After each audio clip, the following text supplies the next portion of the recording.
This week on Jerusalem Dateline, a look back at 9/11 and what impact it had on Israelis and the world. It brought the reality of Islamo-fascist terrorism home to the rest of the world. Plus, an in-depth look at Israel as the startup nation. Today, Israel leads the world in this kind of action in terms of creating the new technologies that are great for the world. And Israeli scientists advance a new way to fight disease. Hello and welcome to this edition of Jerusalem Dateline. I'm Chris Mitchell. North Korea may be thousands of miles away from Israel, but North Korea's nuclear and missile program threatens not just the Far East, but also the Middle East. Here's CBN News' Dale Hurd. As tense as the situation with North Korea has already become, it could get worse.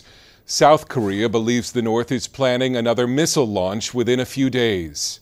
The test launch of what some suspect will be an intercontinental ballistic missile capable of hitting the United States could come this Saturday. That's the anniversary of North Korea's founding, and leader Kim Jong-un may want to show off his ability to target the U.S. with nuclear weapons. The stakes could not be higher. The urgency is now. And at a special meeting of the UN Security Council Monday, the U.S. repeated its warning to North Korea. Nuclear powers understand their responsibilities. Kim Jong-un shows no such understanding. His abusive use of missiles and his nuclear threats show that he is begging for war. Japan, which had a North Korean missile fly through its airspace, told the Security Council something must be done. The Security Council must act to stop North Korea from continuing down this road. South Korean warships conducted live-fire exercises at sea today in a show of strength after the North conducted its biggest nuclear test ever of a hydrogen bomb. On Monday, Seoul used F-15 fighter jets and land-based ballistic missiles to simulate an attack on North Korea's nuclear test site, to strongly warn the North over the recent detonation. China has begun nuclear radiation emergency drills along its border with North Korea. President Trump asked in Washington if he would attack North Korea, said, "We'll see." Russia, China, and the European Union all claim there is no military solution to the crisis, but all have condemned North Korea. The path undertaken by North Korea is dangerous, irresponsible, and illegal. No U.S. military action appears imminent, and UN Ambassador Nikki Haley is calling for the strongest possible sanctions against North Korea at the UN, while the Trump administration looks into penalties against nations that do business with the North. Dale Hurd, CBN News. People in the U.S. and here in Israel will commemorate 9/11. It's been 16 years since that Islamic terror attack struck the heart of America and changed the world. Israelis knew just how it felt, and some understood it was a declaration of war. Here's a story we did several years ago, but we thought it still remarkably relevant. CBN News' Julie Stahl brought us that story. Israel was a year into its own war on terror in September of 2001. Palestinian terrorists were aiming guns at passing motorists, and suicide bombers were blowing themselves up in public places. And we were actually buying our plane tickets in Manhattan on the same exact day in August when the Sabro pizza blew up here in Jerusalem. And my mother said, "Don't go back, don't go to Jerusalem, it's very dangerous." It was dangerous. More than 170 Israelis and others had been killed in Palestinian terror attacks in the year before September 11th. 15 of those were killed in an attack on a crowded Jerusalem eatery, including 7 children and an American woman. 10 years ago, this was a Sabaro pizza place on this busy corner in downtown Jerusalem. But when a suicide bomber struck here, many wondered if it wasn't a dual strike, killing Israelis in an American food chain. A month later, it was clear America was also under attack. My reaction was immediately that this is the beginning of a war. It's clearly, after the attack on the heart of the United States, symbolic targets, it will be a war. CBN News asked Israelis about that day. Rachel Ginsburg went into labor on September 11th, and then she heard the news. It was absolutely surreal because me and my husband are born in New York, and we totally didn't believe it. It was like unbelievable, and all the labor stopped. and my baby did not come out on September 11. I was just in shock. I got into my van and I drove to my friend's house, they live on a mountaintop overlooking Manhattan.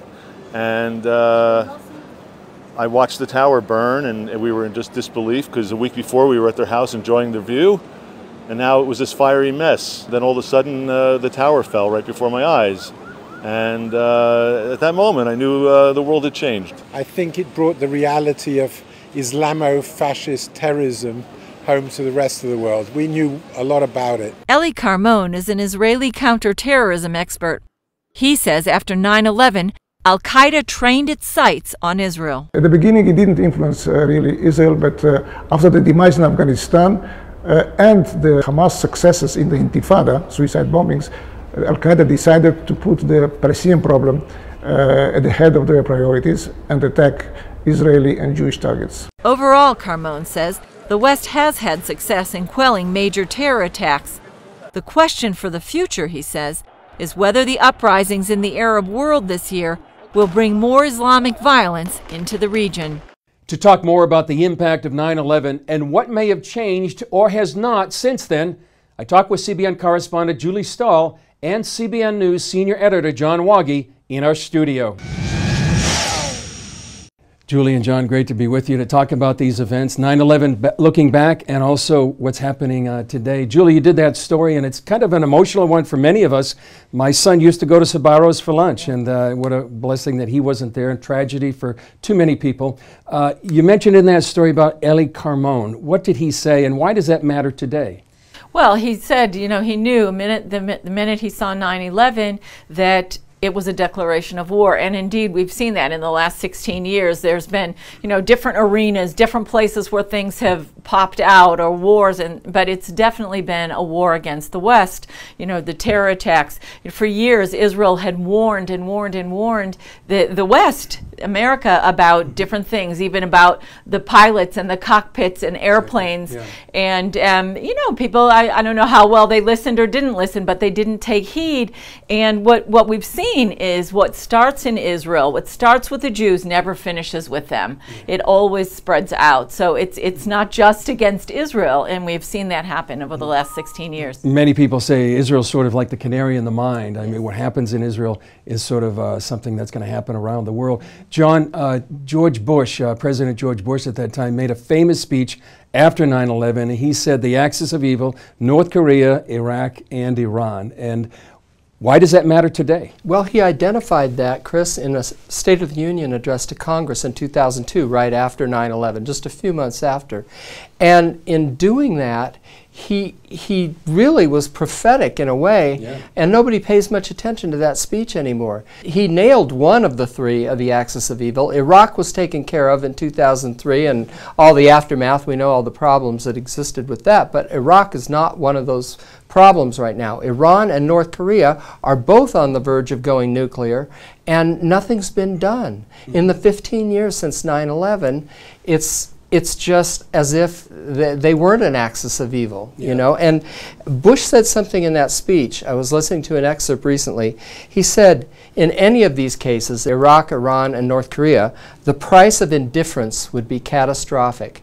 And isn't that what we're seeing, is indifference, or at least trying to minimize the danger that Iran, as a state-sponsored terrorist, poses to the rest of the world, including the United States and Israel. And we see right now North Korea actually being nuclear. Testing a hydrogen bomb.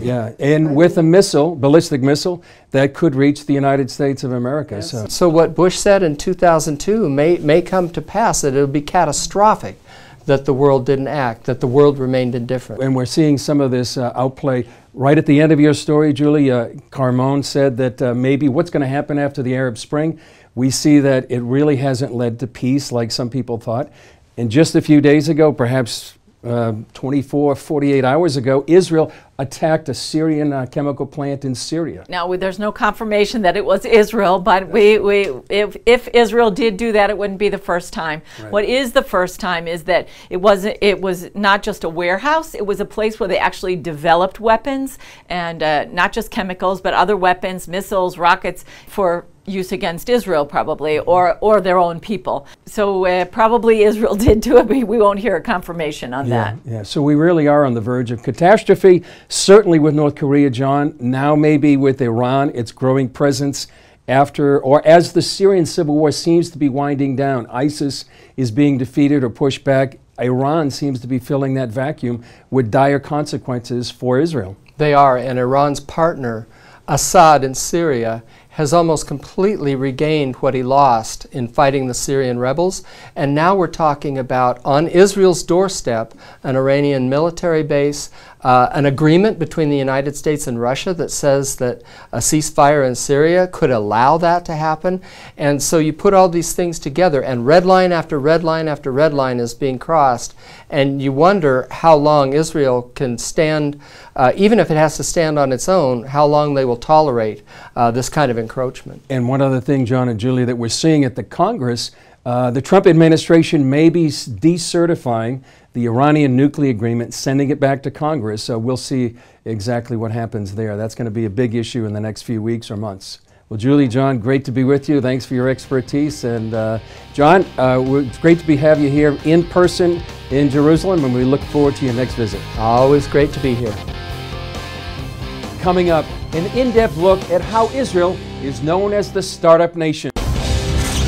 Israel is known as the startup nation for the number of new and innovative companies begun in the Jewish state.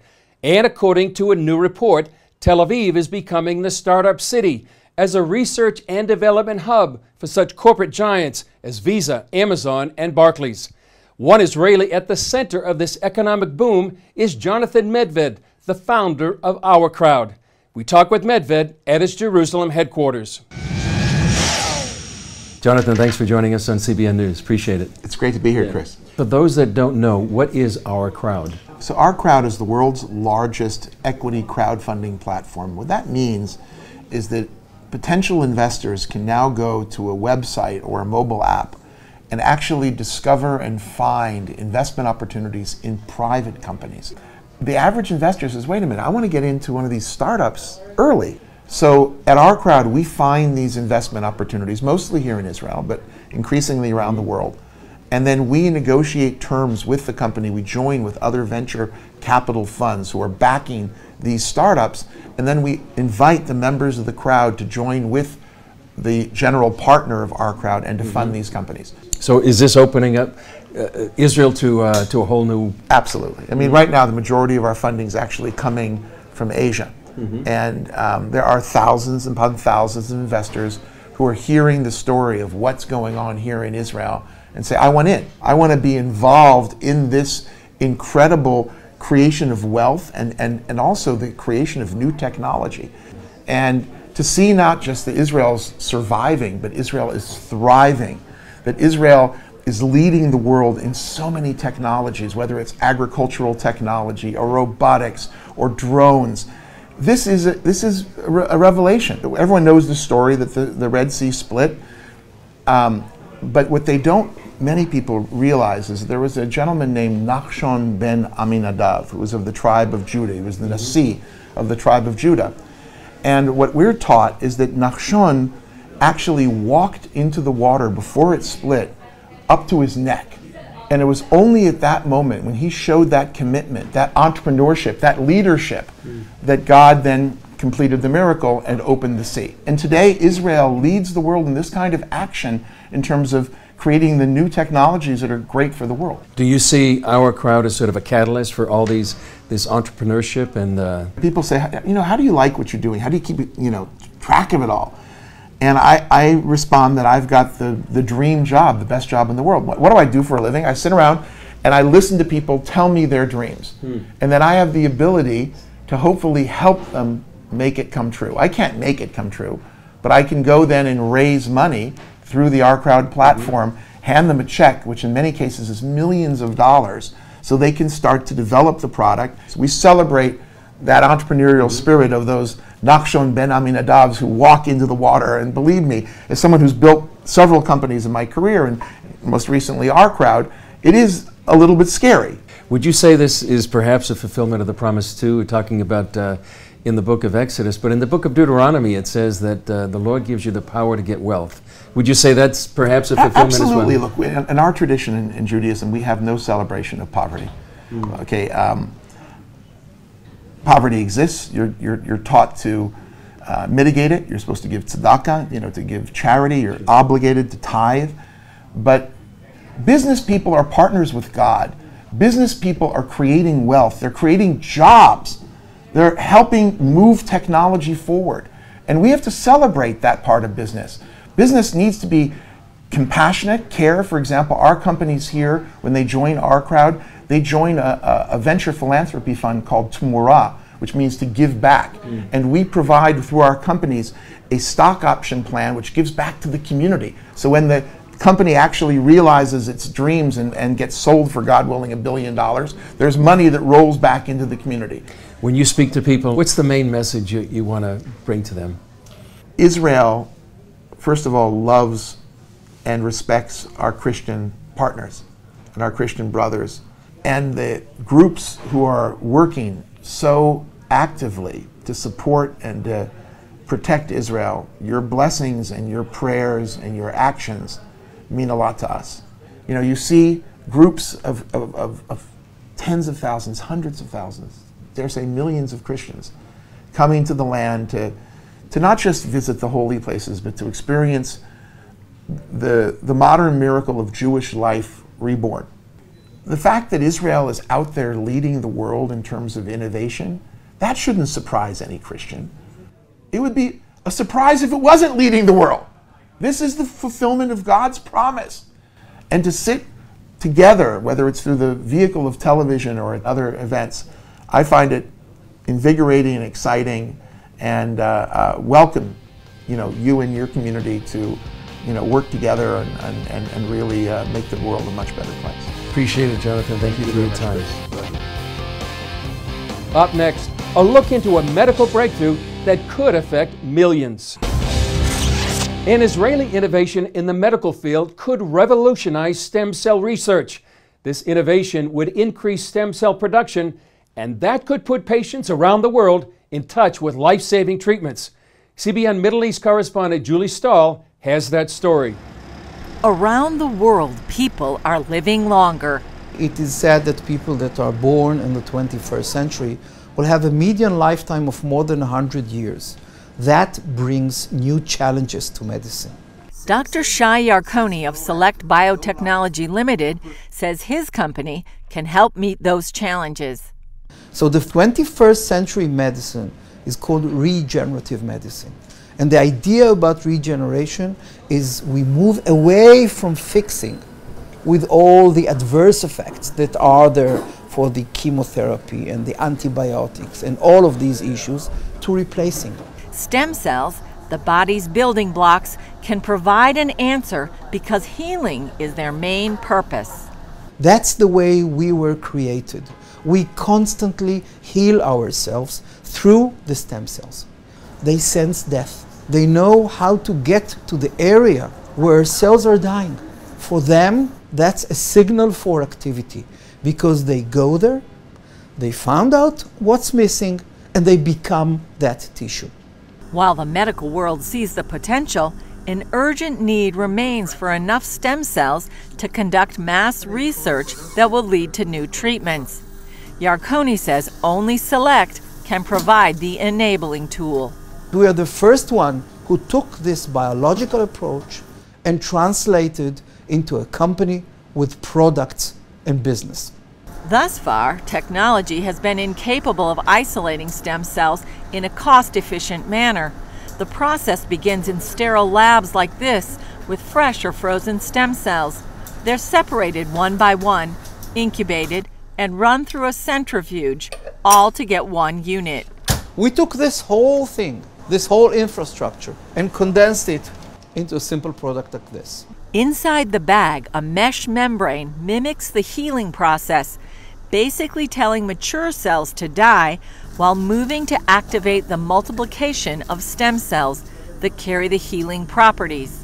The physician or the technician takes the cells of the donor or the patient himself, put it in, leave it for 2 hours of incubation, and that's it. We show that we can work on bone marrow, on fat, on blood, even on cord blood, any adult tissue. According to Yarkoni, products on the market now can take 5 to 6 weeks to grow in a lab and can have side effects. But he estimates Select's bags will cost less than 1% of what treatments cost today and be safer to use. Julie Stahl, CBN News, Kfar Saba, Israel.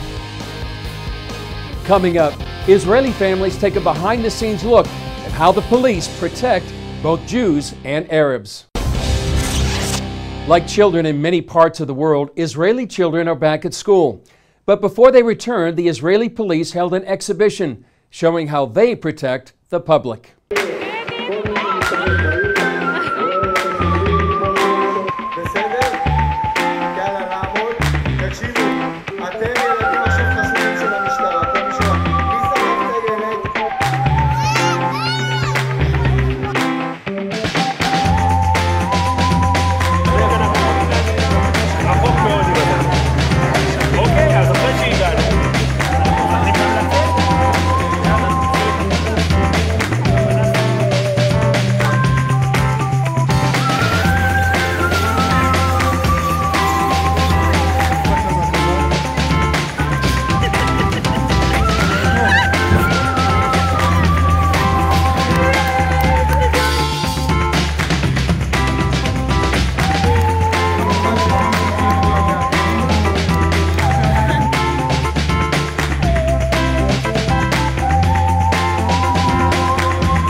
That's an example of what you can find on our social media channels.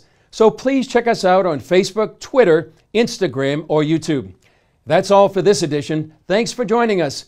And we'd like to give a shout out for those watching us on Sun Broadcasting in Arizona, one of the many networks carrying Jerusalem Dateline around the world. I'm Chris Mitchell. We look forward to seeing you next time on Jerusalem Dateline.